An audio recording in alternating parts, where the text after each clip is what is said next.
حضرت مسیح موعود علیہ الصلوۃ والسلام نے جو اس بارے میں ہمیں تعلیم دی، اب میں اس کی طرف جماعت کو متوجہ کرتا ہوں. وہی تعلیم جو 5ویں باب متی کے 5ویں باب میں مسیح کی ملتی ہے، وہی مضمون حضرت مسیح موعود علیہ الصلوۃ والسلام توریت کی بجائے قرآن کے حوالے سے اور اگلے نبیوں کی بجائے حضرت محمد رسول اللہ صلی اللہ علیہ وآلہ وسلم کے حوالے سے پیش فرماتے ہیں. قرآن مجید خاتم الکتب ہے، اس میں اب ایک شوشہ یا نقطہ کی کمی بیشی کی گنجائش نہیں، اور یہاں کوئی شرط نہیں رکھی کہ جب تک پورا ہو جائے، جب تک وہ دل نہ ٹل جائے. آخری کامل بلا شرط کلام ہے، کبھی کوئی گنجائش نہیں ہے.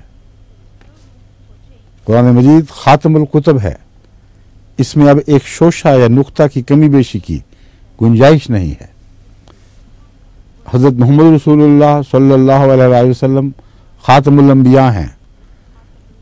آپ کی ذات میں دین کامل ہوا ہے، اور آپ کے دین میں ایک شوشے، ایک نقطے کی نہ اضافے کی گنجائش ہے، نہ کمی کی گنجائش ہے.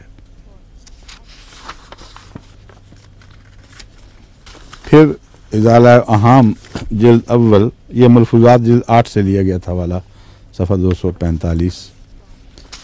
ازالہ اہام جلد اول صفحہ 137 و 139 پر یہ عبارت درج ہے.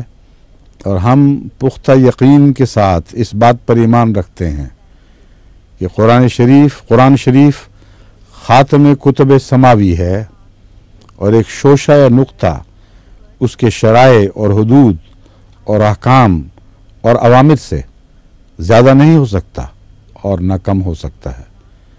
اب کوئی ایسی وحی یا ایسا الہام من جانب اللہ نہیں ہو سکتا جو احکام فرقانی کی ترمیم یا تنسیخ یا کسی ایک حکم کو تبدیل یا تغیر کر سکتا، کسی ایک حکم کا تغیر یا تبدل کر سکتا ہو، یا ایک حکم کو تبدیل یا تغیر کر سکتا ہو. اگر کوئی ایسا خیال کرے تو وہ ہمارے نزدیک جماعت مومنین سے خارج اور ملحد اور کافر ہے. بس جماعت احمدیہ کو یہ ہمیشہ پیش نظر رکھنا چاہیے، اور رکھتی ہے پیش نظر. دشمن جو چاہے باتیں کرے، ہم دشمنوں کی باتوں سے بے نیاز ہیں، کیونکہ مسیح کی پیشگوئی تھی کہ تمہیں طرح طرح کی دل آزار باتیں کہی جائیں گی. اور قرآن کریم نے بھی فرمایا ہے کہ مومنین کو تو دل آزار باتیں ضرور کہی جائیں گی، کیونکہ وہ کوئی قدم نہیں رکھتے خدا کی راہوں پر چلتے ہوئے جس پر ان کے دشمنوں کو طیش نہ آتا ہو. ان کی زندگی دشمن کے لیے ایک دل آزاری کا وجود بن چکی ہے. بس یہ بحث نہیں ہے کہ آپ کلمہ پڑھیں تو دل آزاری ہوتی ہے. آپ تو گلیوں میں چلتے ہیں تو قرآن گواہی دیتا ہے کہ آپ کے ہر قدم پر دشمن کی دل آزاری ہو رہی ہے. اس دل آزاری کو آپ کیسے مٹا سکتے ہیں جو مومن کی تقدیر میں لکھی گئی ہے؟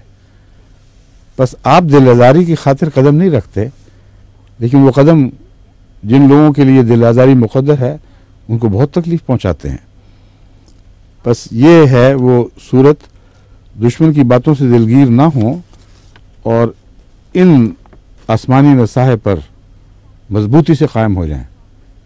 یہ وہ عروہ وثقی ہے جس کو ہاتھ ڈال دیں گے تو اس کا ٹوٹنا مقدر نہیں ہے. یہ ہو نہیں سکتا کہ یہ ہاتھ چھوٹ جائے، یا یہ عروہ، یہ کڑا جو آسمان سے اترا ہے، قرآن تعلیم کا کڑا، محمد رسول اللہ صلی اللہ علیہ وسلم کا وسیلہ، یہ کبھی ٹوٹ سکے.